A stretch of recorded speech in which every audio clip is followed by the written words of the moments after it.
productive and functional Congress tried to do something that might actually benefit the American people, act on climate change. They debated the possibility of passing a bill that would impose a $35 tax on carbon emissions. A carbon tax would restrict pollution levels by increasing firms' cost of polluting.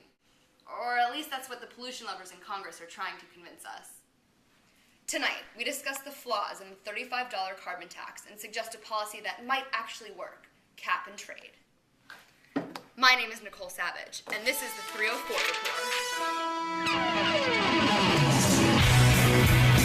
But as we hopefully all know and agree, well, except for a select few, I'm looking at you, James Inhofe, climate change is a reality, an inconvenient truth, if you will, and it's a problem.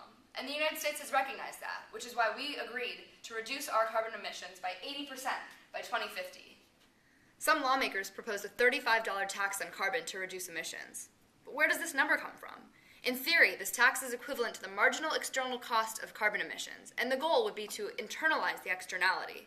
Members of Congress seem to believe that this completely non-arbitrary, scientifically proven rate is completely accurate and will be the same tomorrow, next week, and next year.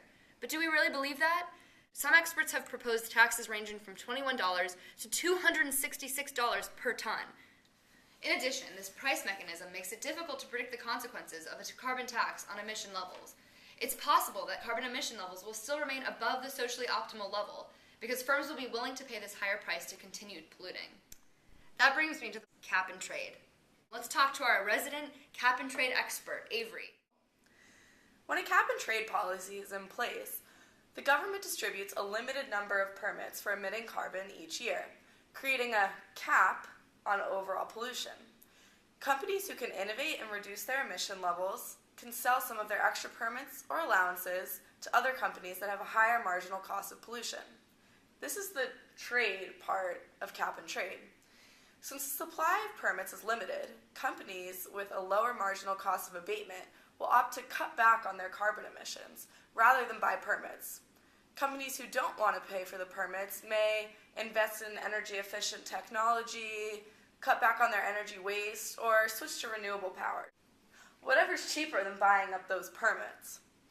The cap is lowered over time, meaning there are fewer available permits each year. In addition, the prices of permits increase every year, so more companies opt to reduce their emissions instead of buying the allowances. Firms will be able to trade units of pollution until the cost of the last unit of abatement is the same for each firm. This is known as the equimarginable principle, which accounts for the heterogeneity of firms. One reason for choosing a cap-and-trade system is that it is more efficient, equitable, and flexible. It reduces the uncertainty about the effects the policy will have on carbon emissions because it is a quantity mechanism, and the government is able to actually set an allowable quantity of carbon emissions, thus reducing the risk of emissions exceeding a level that is safe for all people.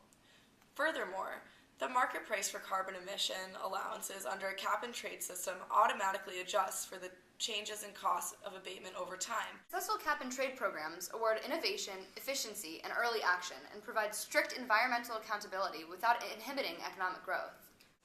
Well, there you have it, folks, the scoop on carbon emissions. With any luck, our esteemed congressmen will come to their senses on carbon and will pass a cap-and-trade policy.